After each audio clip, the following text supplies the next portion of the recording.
Hello students, welcome to my channel that is Patania Chemistry. So coming back to the topic that is guidelines and principle for nomenclature. यानी कि अगर आपको किसी living organism का नाम लिखना है तो उसके लिए क्या क्या गाइडलाइंस होंगे और क्या क्या प्रिंसिपल्स होंगे. So first is it should be in Latin, derive from Latin. यानी आपका जो नॉमेनक्लेचर होगा ऑर्गेनिज्म का वो किस में होना चाहिए, लैटिन लैंग्वेज में होना चाहिए. Second, if it is written in Italian या italic when types and underline when hand written. अगर टाइप है तो इटैलिक में होगा, इनकी written in italic when type and underline when hand written. जब आप हाथ से लिखेंगे तो आपको क्या करना है, स्पीसीज जो आपका जीनस है उसको अलग से अंडरलाइन करना है और जो आपका स्पीसीज होगा उसको आपने अलग अंडरलाइन करना है. Third one is it contain two parts. First is genus and second one is species. Next, genus name start with capital while species name start with small letter. कि जीनस का नाम आप कैपिटल से शुरू करेंगे और जो आपका स्पीसीज होगा उसका नेम आप स्मॉल लेटर से शुरू करेंगे. Next, name should be short, precise and easy to pronounce. आपका नाम जितना हो सके उतना छोटा होना चाहिए और उसको इजीली प्रोनाउंस किया जा सके वैसा होना चाहिए. Next, name of the author is written in an abbreviated form after the species name. For example हम ले सकते हैं मैनगीफेरा इंडिका. मैनगीफेरा इंडिका किसका बोटेनिकल नेम है, मैंगो का, मैनगीफेरा इंडिका. और वहाँ पे LINN ये क्या है, ये ऑथर का नेम है जिसको एब्रीवेटेड फॉर्म में लिखा गया है. एब्रीवेटेड फॉर्म मतलब शॉर्ट फॉर्म में लिखा गया है. And then dot. For example Mangifera indica mango का हो गया. होमोसेपियंस तो होमो जीनस दिखाएगा, सेपियंस क्या दिखाएगा, स्पीसीज है. Panthera pads leopard. ठीक है, लियोपर्ड का नाम है जहाँ पे पैंथेरा क्या है, जीनस, पैडस क्या है उसकी स्पीसीज. फिल्स डोमेस्टिका कैट का जूलॉजिकल नेम है जहाँ पे जो फेलिस है वो क्या दिखा रहा है, जीनस, और जो डोमेस्टिका है वो क्या शो करता है, species. Next one is classification. अगर आपको लिविंग ऑर्गेनिज्म को क्लासीफाई करना है तो आप कैसे क्लासीफाई करेंगे. First is it is the process by which anything is grouped into convenient category based on some easily observable characteristics.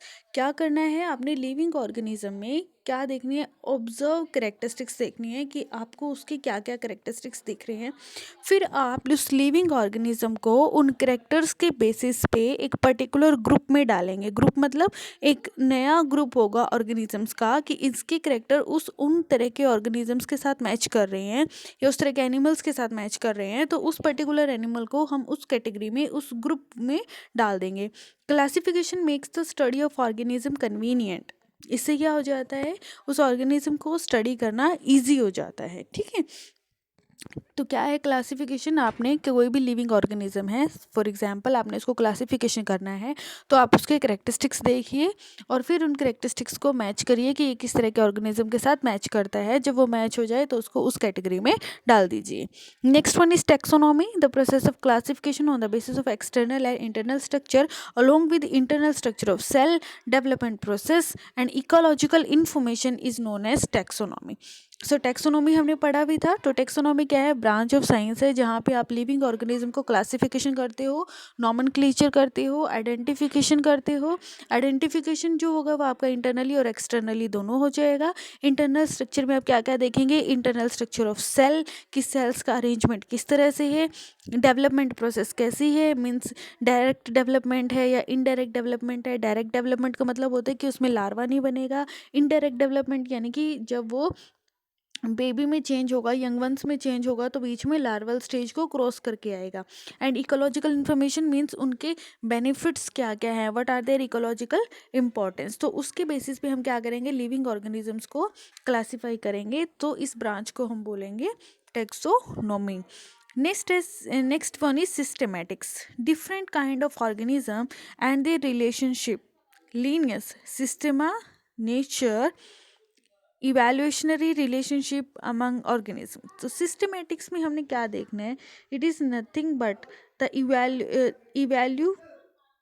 इवैल्यूशनरी relationship among organism. इसका मतलब होता है कि आपका जो ऑर्गेनिज्म आज के टाइम पे है वो उससे पहले किन किन इवोल्यूशन के स्टेप्स को क्रॉस करके आया है.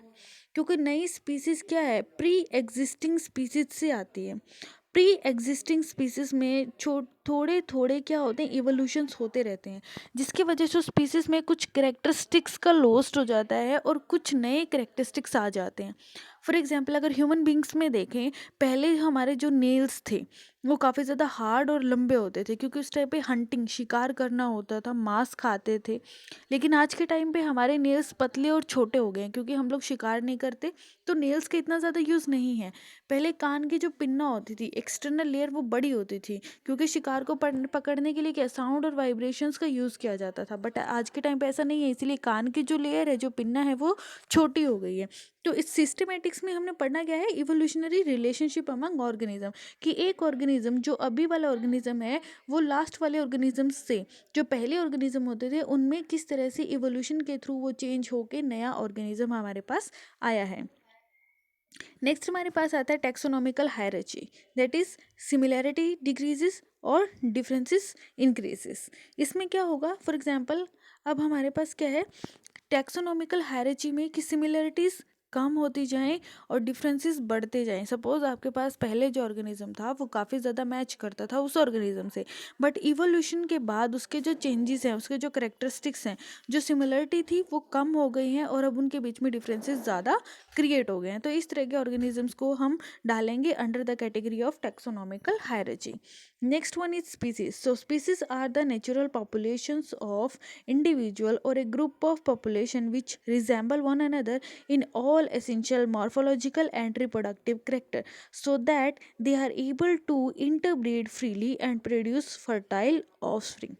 स्पीसीज क्या है, जैसे ह्यूमन बींग है, हम लोग क्या है, हम लोग एक ग्रुप में रहते हैं, एक लोकेलिटी बना के रखते हैं, तो हम एक स्पीसीज हैं।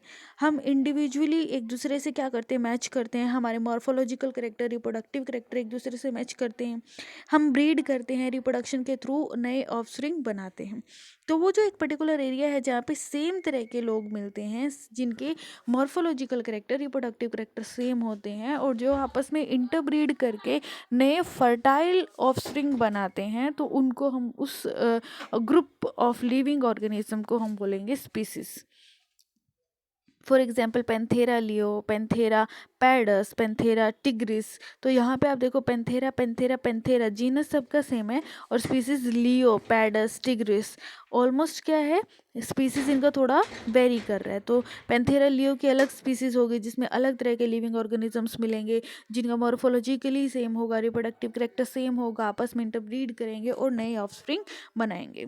जीनस में क्या होगा, it is a group of related species which resemble one another in certain correlated characteristics. क्या होगा, एक ग्रुप है लिविंग ऑर्गेनिजम्स का, स्पीसीज का, रिलेटेड स्पीसीज जो एक दूसरे से क्या करते हैं, रिजेंबल करते हैं, with which resemble one another in certain correlated character, जिनके कुछ करेक्टर आपस में मैच करेंगे। All species of genus presume to have evolve from a common ancestor. क्या मतलब है कि जितने भी मेरे पास स्पीसीज हैं, ऑल स्पीसीज ऑफ जीनस, जितनी भी स्पीसीज होती हैं, माना जाता है कि वो उनके सेम कॉमन इंसेस्टर से आए हैं। For example lion, tiger, leopard are closely related. शेर हो गया, चीता हो गया, लियोपर्ड हो गया, ये एक दूसरे से काफ़ी मैच करते हैं।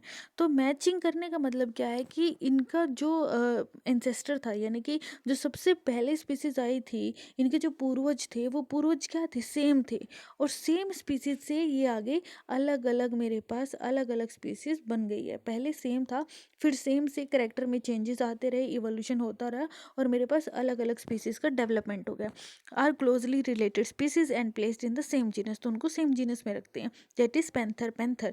तो जीनस सेम है कि इंसेस्टर सेम है उनका, उनके करेक्टरिस्टिक कुछ करेक्टरिस्टिक्स मैच करते हैं, लाइक लियोन हो गया, लोयन हो गया, टाइगर हो गया, लियोपर्ड हो गया, सारे के सारे कार्निवोर्स एनिमल्स हैं।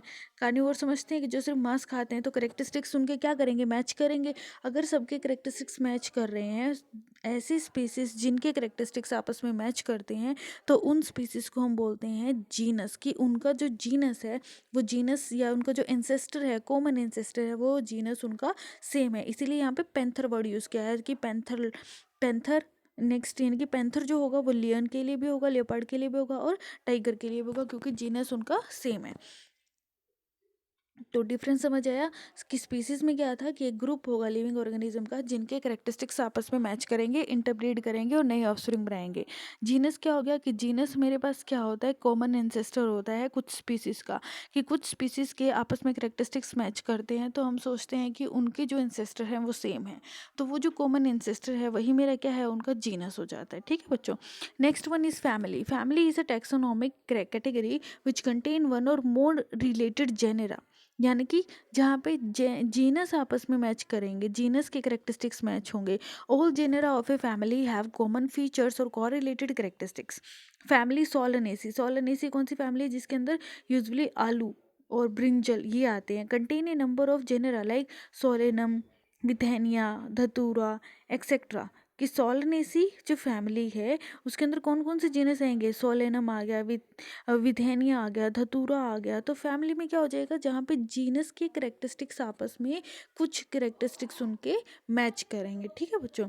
Next one is order. The category include one और मोर रिलेटेड फैमिली। जहाँ पे फैमिली के करेक्टरिस्टिक्स आपस में मैच हो जाएगा वो क्या हो जाएगा, मेरा उसका ऑर्डर हो जाएगा। For example families Felidae and Canidae are included in same order, that is carnivore. Felidae cat की फैमिली है, कैनेडिया डॉग की फैमिली है, और दोनों को दोनों क्या करते हैं, कार्निवोरस से मांस खाते हैं। तो फैमिली क्या हो जाए, ऑर्डर क्या हो जाएगा, क्योंकि फैमिली के करेक्टरिस्टिक्स मैच कर रहे हैं तो वो हो जाएगा उसका order. Class, A class is made up of one और मोर रिलेटेड ऑर्डर। जब ऑर्डर आपस में मैच करेगा, ऑर्डर के कुछ करेक्टरिस्टिक्स मैच करेंगे तो हम बोलेंगे उसको क्लास। क्लास कार्निवोरा में हमारे पास जैसे टाइगर है, कैट है, डॉग है, अगर इनका देखें इनका ऑर्डर सबका अलग है लेकिन इनके करेक्टरिस्टिक्स आपस में मैच करते हैं तो इनका सेम क्लास हो गया, दैट इज कार्निवोरा। प्राइमेट्स में मंकीज आ गए और मैमल्स आ गए। ठीक है बच्चों। अब आता है phylum. The term phylum is used for animals while division is used for plants. Phylum का वर्ड हम कहाँ कहाँ यूज़ करेंगे, प्लांट्स के लिए, पीसीस मतलब मछलियों के लिए, एम्फीबियंस जो पानी और लैंड दोनों पे रह सकते हैं, रेप्टाइल्स जो रेंग के चलते हैं, Aves for birds and mammals for primates organism. Okay बच्चा। किंगडम में क्या है, it is the highest taxonomic category. All plants are include in the kingdom Plantae while all animals belongs to kingdom Animalia. क्या है कि plant जो मेरा kingdom होगा वो हाईएस्ट कैटेगरी होगी, सबसे ऊपर मुझे किंगडम में रखना है। जैसे जितने भी प्लांट्स हैं मैं उन सबको किस में रखूँगी, प्लांट किंगडम में, और जितने भी एनिमल्स हैं उनको किस में रखूँगी, मैं एनिमल किंगडम में। तो सबसे पहले आएगा मेरे पास किंगडम कि वो प्लांट्स है या एनिमल्स है, फिर मैं करूँगी उसका फाइलम। फाइलम वर्ड हम किसके लिए यूज़ करेंगे, प्लांट्स के लिए, पिसिस के लिए, एम्फीबियंस, रेप्टाइल्स, ईव्स और मैमल्स के लिए। ठीक है बच्चा। उसके बाद आता है क्लास। क्लास हमने समझ लिया, नीचे से शुरू करें कि सबसे नीचे क्या होगा, स्पीसीज। ठीक है। स्पीसीज में क्या होगा, अगर करेक्टर स्पीसीज आपस में रिलेट करते हैं तो क्या हो जाएगा, जीनस। अगर जीनस आपस में रिलेट करते हैं तो फैमिली, फैमिली आपस में रिलेट करती हैं तो ऑर्डर, ऑर्डर आपस में रिलेट करता है तो क्लास, और उसके बाद फाइलम, एंड सबसे लार्जेस्ट कैटेगरी हो जाएगी मेरी किंगडम। ठीक है। तो इसको याद करने का तरीका क्या है, KPCOFGS।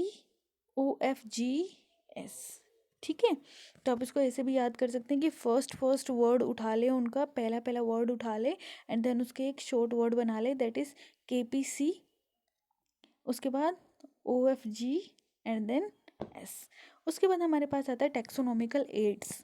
तो टैक्सोनॉमिकल एड्स क्या होंगे, these are the procedures and techniques used to store and preserve informations as well as specimens of various plants and animals।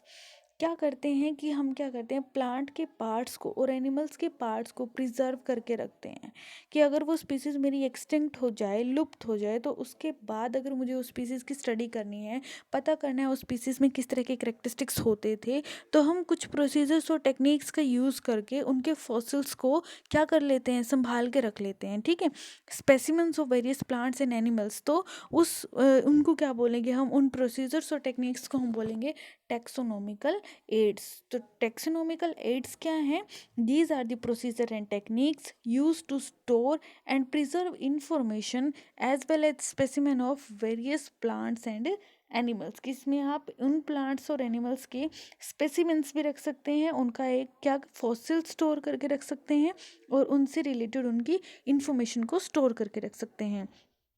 Second point, this helps in identification, naming and classification of organism. इसका use क्या है? देखो, अगर आपके पास किसी भी चीज़ का information है तो आप नए ऑर्गेनिज्म की आइडेंटिफिकेशन कर सकते हो कि इसके करेक्टरिस्टिक्स उससे उससे मैच करते हैं या नहीं, और आप नए ऑर्गेनिज्म को नाम दे सकते हो एंड क्लासिफिकेशन कर सकते हो कि ये किस तरह के ऑर्डर में आएगा, कैसी क्लास होगी, क्या फैमिली होगी, क्या जीनस होगा, क्या इसकी स्पीसीज होगी। ओके बच्चा। नेक्स्ट हमारे पास आता है टेक्सोनॉमिकल एड्स में क्या क्या क्या कर सकते हैं आप? हर्बेरियम, जिसमें आप प्लांट के पार्ट्स को स्टोर करके रख सकते हैं। बोटेनिकल गार्डन, जैसे एनबीआरआई लखनऊ में हो गया एंड आईबीजी हो गया हावर्थ में। बोटेनिकल गार्डन में आप प्लांट्स को लगा के रखते हैं कि आप प्लांट्स के सीड को वहाँ पर लगाते हैं, फिर प्लांट ग्रो करता है और आप उसके ऊपर उसका नाम लिख देते हैं और उसके करेक्टरिस्टिक्स लिख देते हैं, फैमिली, जीनस, ऑर्डर, ये सब लिख देते हैं। म्यूजियम है, म्यूजियम के अंदर आपने देखा होगा प्लांट के पार्ट्स को भी रखते हैं, एनिमल्स को भी स्टोर करके रखता है, फॉर्मल्डिहाइड में स्पेसिमेंस को स्टोर करके रखते हैं। जूलॉजिकल पार्क होते हैं, जब पार्क आप देखते हैं कि जैसे चिड़ियाघर टाइप का होगा कि वहाँ पे एनिमल्स को पकड़ के केज, पिंजरों में बंद करके रख देते हैं। कीज हो गया, analytical in nature, monograph, one family, genera at a time, manual, यानी कि एक area, particular area, family, genus, order, ये सब कर सकते हैं। Flora, habitat and description of plants in a given area. Flora and fauna का मतलब होता है कि एक पर्टिकुलर जगह पे किस किस तरह के प्लांट्स मिलते हैं। फॉर एग्जांपल हम बता सकते हैं कि रेगिस्तान में इस तरह के एनिमल्स मिलते हैं जिनको पानी वो कम यूज़ करते हैं। प्लांट्स भी ऐसे मिलते हैं जो जीरोफिटिक नेचर के होते हैं, यानी कि जीरोफिटिक मीन्स जो ऑर्गेनिजम्स को वाटर का रिक्वायरमेंट कम होता है और वो कम वाटर रिक्वायरमेंट पे भी एक लंबे टाइम तक एक्सटेंड कर सकते हैं अपने आप को। तो ये क्या है, टेक्सोनॉमिकल एड्स हैं जिसके थ्रू आप क्या कर सकते हो, प्लांट के पार्ट्स को, उनकी इन्फॉर्मेशंस को, एनिमल पार्ट्स को, उनकी इन्फॉर्मेशन को स्टोर करके रख सकते हैं। ठीक है बच्चा। अब हमारे पास आता है हर्बेरियम। हर्बेरियम में क्या होगा, it is the store house of collected plant specimen, जहाँ पे आप प्लांट्स के स्पेसिमेंस को स्टोर करके रखेंगे।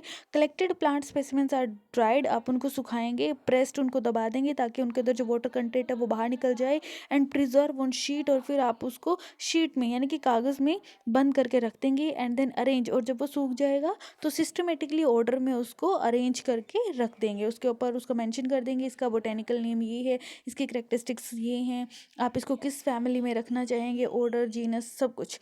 उसके बाद हमारे पास आता है herbarium sheets contain label regarding date डालेंगे, प्लेस कहाँ से आपने उसको, उस पार्ट को आपने कहाँ से लिया, साइंटिफिक नेम क्या है, फैमिली क्या है, collection name etcetera of the specimen, आप उसकी सारी इन्फॉर्मेशन उस पेज पे लिख देंगे।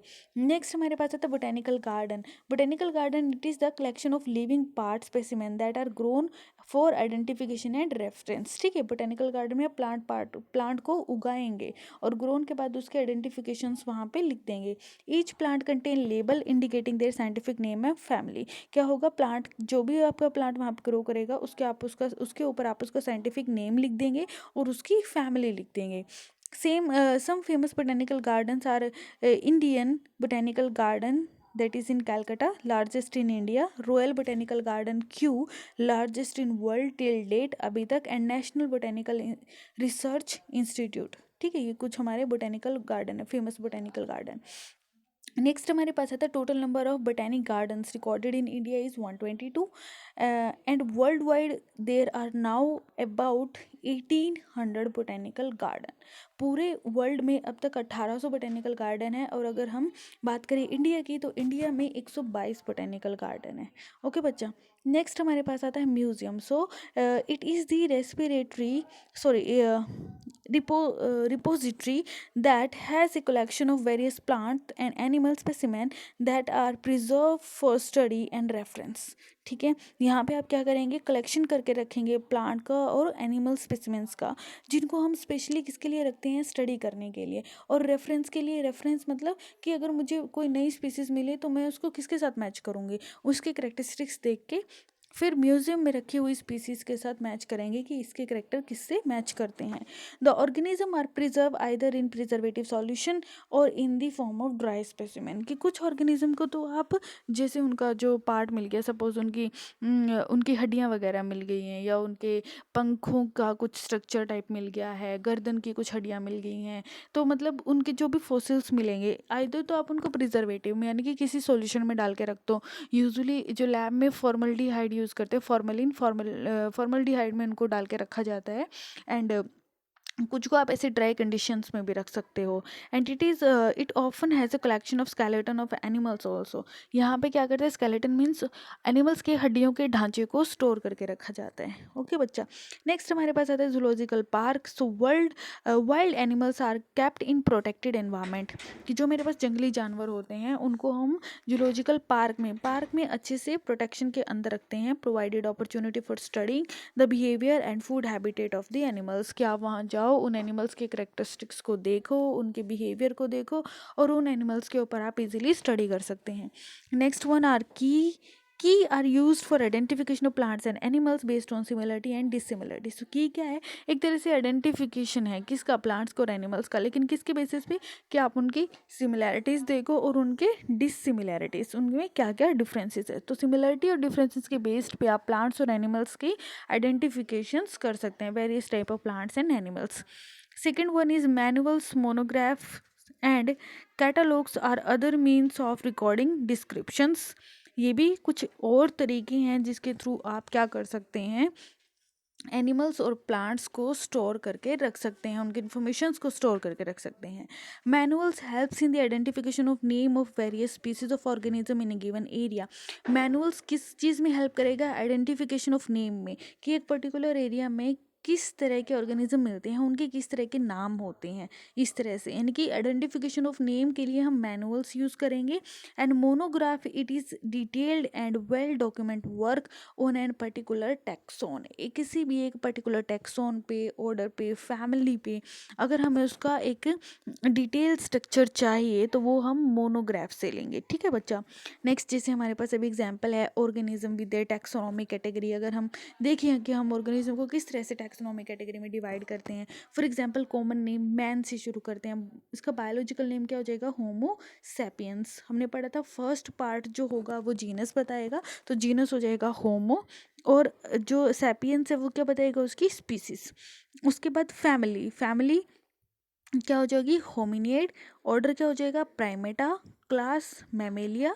एंड फाइलम क्या हो जाएगा, कॉर्डेट, क्योंकि नोटोकॉर्ड प्रेजेंट होता है। हाउस फ्लाई का देखें तो बायोलॉजिकल नेम है मुस्का डोमेस्टिका। मुस्का क्या हो जाएगा, जीनस। मुस्केडी क्या हो जाएगी, फैमिली। डाइप्टेरा ऑर्डर। क्लास क्या है, इंसेक्टा, क्योंकि हाउस फ्लाई क्या है, इंसेक्ट, तो कौन सी क्लास में रखे जाएंगे, इंसेक्टा क्लास में। और इंसेक्ट के लिए एक ही फाइलम है जो सबसे लार्जेस्ट फाइलम है, दैट इज आर्थ्रोपोडा। ठीक है बच्चों। उसके बाद आता है मैंगो। तो मैंगो के लिए biological name is Mangifera indica. Genus हो जाएगा मैनगीफेरा। फैमिली हो जाएगी एनार्किडिएसी। ऑर्डर हो जाएगा इसका सेपिंडेल्स। क्लास क्या हो जाएगी, डाइकोटिलीडन। डाइकोटिलीडन का मतलब क्या है, इसके सीड में दो कोट मिलेंगे, दो कोटिलीडन आपको मिलेंगे, वो हम नेक्स्ट चैप्टर में पढ़ेंगे ये क्या होता है। और इसका फाइलम क्या हो जाएगा, angiosperm means flower producing plants. जहाँ पे फ्लावर बनेगा, फ्लावर किस में कन्वर्ट हो जाएगा, आपका फ्रूट फॉर्मेशन, जिसके अंदर ओवरी जो होगी आपकी फ्रूट में चली जाएगी और ओव्यूल आपका सीड फॉर्मेशन में चला जाएगा। उसके बाद आता है वीट का बायोलॉजिकल नेम है ट्रेटिकम एस्टिवम। Genus Triticum. फैमिली हो जाएगी पोएसी। ऑर्डर हो जाएगा पोएल्स। क्लास क्या हो जाएगी, मोनोकोटिलीडन, यानी कि इनके सीड में एक कोट मिलेगा। और फाइलम क्या होगा, again angiospermae means flower producing plants.